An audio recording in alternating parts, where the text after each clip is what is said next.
బొక్కలేయచ్చు కదా అని. అది 2 నిమిషాలు పని తల్లి. కానీ నేను కోరేది మిమ్మల్ని అందరినీ జరుగుతున్నాయి ప్రజల్లోకి తీసుకెళ్లాలమ్మా.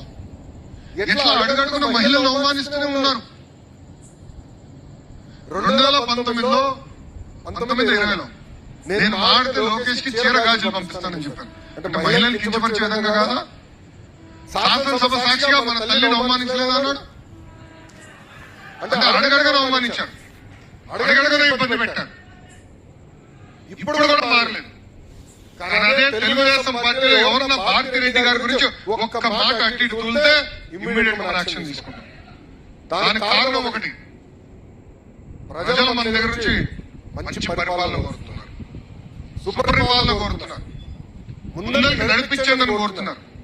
వాళ్ళు చేస్తున్నారు కనుక మనం కూడా చేస్తే వాళ్ళకి పట్టిన గతే మనకు పడుతుందని దయచేసి కార్యకర్తలు ఆలోచించమని కోరుతున్నాం.